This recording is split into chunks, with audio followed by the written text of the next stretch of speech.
Amici bellini, impazza il mercato e siamo alla stretta finale di una situazione che si può definire, perché abbiamo scoperto meglio, insomma, la situazione delle liste Champions, che sono diverse dalle liste della Serie A. Facciamo un video sulle liste, penso che sia importante.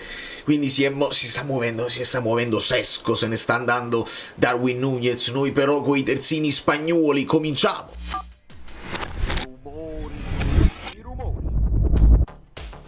Allora devo fare pure in fretta perché poi sto facendo le cose del Fantacalcio, si sta per chiudere e ringrazio tutti quelli che mi stanno contattando anche in privato per gli ultimi posti disponibili. Dobbiamo aprire delle nuove leghe, ci divertiamo moltissimo, tutto sta succedendo bene. Giovanni Trapani, benvenuto sul canale, benvenuti a tutti i nuovi iscritti, lasciate un like perché forse con oggi ne capiamo di più. Io ringrazio l'amico bellino Giovanni che in privato mi aggiorna con tutte le cose che viene a sapere e ci affidiamo alla radio partner del Napoli, dove il giornalista di Calcio Napoli 24 insieme a Umberto Chiariello hanno fatto un recap generale e ci hanno dato una notizia che è importante stabilire. Ci spostiamo negli screenshot della cosa. Allora, Zanoli non è utile, abbiamo scoperto che neanche Zanoli è utile per la lista Champions. Ora dovete capire una cosa, la differenza maggiore tra la lista Champions e la lista Serie A è che quelli là che sono considerati Vivaio Napoli e gli Under 22 non sono considerati alla stessa stregua. Quindi gli Under 22 prima di tutto di Champions devono essere Under 21, quindi qualcuno potrebbe anche non rientrare di quelli che sono Under adesso. E poi per il Vivaio Napoli non basta che tu sei stato un tesserato, ma devi aver giocato. Io leggo perché l'amico Bellino ha fatto un recap molto importante e non dico stupidaggini. Quindi la Serie A considera del Vivaio un giocatore che per 3 anni tra i 16 e i 22 è stato di proprietà del club.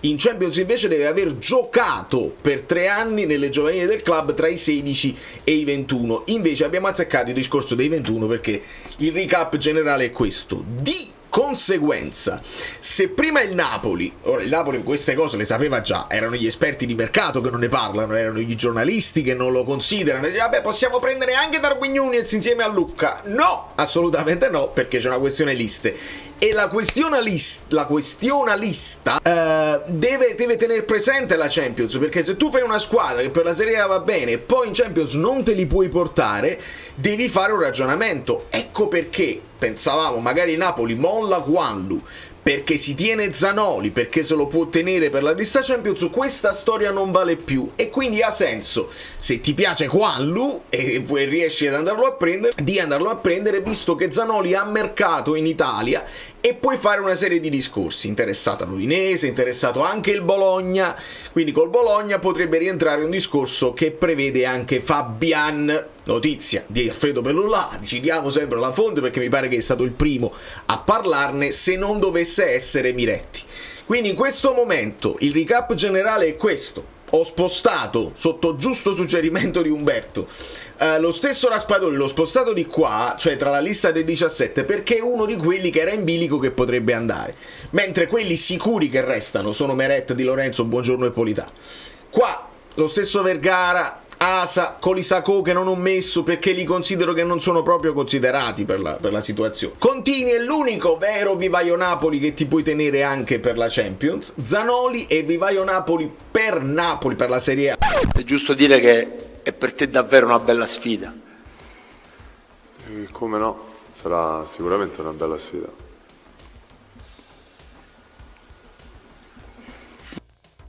Ma non per la Champions, quindi occuperebbe un posto dei 17 se ti vuoi portare Zanoli. Occuperebbe un posto dei 17, vuol dire che non ti conviene e a quel punto se devi sacrificarne uno da qua ci metti Guanlu vice Di Lorenzo e magari puoi sacrificare un Juan Jesus, puoi sacrificare un Marianucci che pure potrebbe rientrare nella lista dei 17. Insomma, è chiarissimo. TRZ io l'ho messo già in verde perché siamo lì, dice che siamo quasi all'Here We Go eccetera eccetera, quindi Gutierrez per entrare come lo vedete va qua, diventano 18, bisogna purtroppo, possiamo anche non venderlo e tenercelo in squadra per fare spogliatoio, ma Mazzocchi in uscita perché uscirebbe fuori dalla lista se ti vuoi tenere a Gutierrez nella lista dei 17. Dopodiché, se vuoi fare un'altra operazione, Miretti te lo puoi prendere sicuramente per il campionato italiano. Il discorso Fabian te lo puoi prendere, anche lui è under 22. E sto guardando un po' le caratteristiche, forse ci siamo perché ha anche un po' più di fisicità Fabian rispetto a Miretti, comunque è impostato. Comunque il Napoli si sta muovendo sotto questo punto di vista per aggiungere un centrocampista, e quindi se ne vuoi prendere un altro, il famoso discorso sull'esterno sinistro di cui si parla, o trovi, alzi l'offerta, perché pare che l'Atletico Madrid abbia proposto tipo 20 milioni, non esiste proprio per Raspadori, quindi potrebbe rimanere Raspadori e basta. Resta Raspadori e sull'esterno bisogna fare di necessità virtù, altrimenti i soliti nomi li sapete. Nusa che è under, però non ti torna utile per la Champions. Yarmouk è under, ma non ti torna utile necessariamente per la Champions, e quindi tutti gli altri diventano grigi, diventano piste fredde. Nel frattempo oggi permettetemi di fare un saluto speciale a Simeone che va verso il Torino.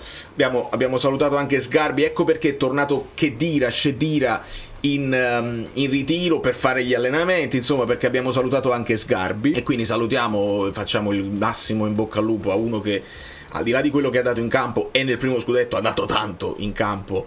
Simeone, mamma mia, mi piange un po' il cuore, perché è veramente uno che ha sposato la piazza oltre che la maglia. Il gol in Champions resta un'emozione incredibile, oltre al gol al Milan, il gol alla Roma. Insomma, ci ha messo il suo zampino prepotentemente nel primo gol del Napoli, dopo averci tolto un sogno, magari con quella tripletta che fece con la Fiorentina. Ce lo ricordiamo benissimo. Quindi un abbraccio a Simeone, e la situazione della rosa del Napoli diventa un po' più chiara e ci spieghiamo il perché. Magari abbiamo un po' tentennato su Guanlu, c'è stato l'inserimento di nuovo della squadra inglese, però pare che il ragazzo voglia il Napoli, quindi bisogna chiudere assolutamente. Ha senso farlo, recuperi qualcosa di soldi da Zanoli se il Bologna ci fa un'offerta un pochino più logica, e magari può rientrare nella situazione Fabian, ti prendi Zanoli, dai Zanoli più qualcosa di soldi, insomma siamo nella logica delle cose, e poi capiremo più in là quali di questi giocatori verranno sacrificati per l'iniziale lista Champions, considerando quelli che possono essere dei doppioni, o meglio i giocatori un po' più duttili, che ti possono occupare più zone del campo, come per esempio un McTominay, te lo puoi giocare da una parte e dall'altra. Ecco perché la duttilità è importantissima quest'anno ancora di più, ed ecco perché prima o poi il discorso della cantera, della primavera, della scugnizzeria, come la vogliamo chiamare, non è un discorso solo per trovare i giocatori che poi puoi fare plusvalenze in futuro, oppure per atteggiarti che nascono i giocatori. No, perché il vivaio della tua squadra è importantissimo. In Champions le regole sono queste, e rischi di perdere dei posti utili e di andare in una lista Champions invece di 25 te ne puoi portare 22, 23, 21, e non è il caso, perché poi l'infortunio dietro l'angolo, devi avere dei giovani e devi crescerteli e devi anche utilizzarli, non basta mandarli in giro per il mondo. Questo è il discorso anche per il futuro. Fare il centro sportivo significa anche questo, investire sul tuo settore giovanile più seriamente, che è una cosa che diventa un altro asset della società ed è importante. Quindi questa è la situazione generale, poi capiremo se ci saranno altri nomi, perché si parlava di Chiesa così, ma tutto poi è legato alla situazione di Raspadori. Se non te lo pagano bene non ha neanche senso parlarne. Lollo! Io poi ho gli inviati, se io mi sposto, l'inviato speciale direttamente da Firenze, dalle Hawaii, perché lui è passando dalle Hawaii. Allora, Ken ve lo siete tenuto? Innanzitutto buon 6 agosto. Buon 6 agosto a tutti, che è una data che voi non sapete, ma è importantissima. È fondamentale. Ken ve lo siete tenuto? Pioli è arrivato. Comuzzo non ce l'avete voluto vendere, volevate un sacco di soldi. L'avrei venduto. Lui l'avrebbe venduto, quindi forse è meglio che non l'abbiamo preso. No, io sono per il vendere i giocatori quando vanno venduti, ma è un'idea mia. Questo è il discorso, perché il Napoli fa scuola. Quindi siamo soddisfatti con la Fiorentina, i movimenti di mercato? Ma diciamo che come sempre le premesse ci sono, però poi va visto durante l'anno come va. Io mi accontenterei della Conference perché la terza finale persa non la sopporterei. Non si può sopportare, ma immagino così. Gudmundsson, bug di Fantacalcio, centrocampista confermato insieme a Zaccagni, Orsolini, sta là Orsolini, ma lo lasciamo stare. Sembra quasi che sai, poco. Allora, dalle Hawaii, Lollo Onolollo è tutto, quindi un saluto anche da lui. E noi facciamo le cose. Buon 6 agosto anche a lui. E noi facciamo le cose nostre. Lasciate i like finali, vi iscrivete al canale e tutte le cose così, perché abbiamo chiarito anche la situazione Champions, le liste. Se leggete sui social qualcuno che dice no, ma il Napoli potrebbe, ma quello esclude quello, ma fategli un link a questo video e speriamo che qualcun altro ci arrivi e lo capisca.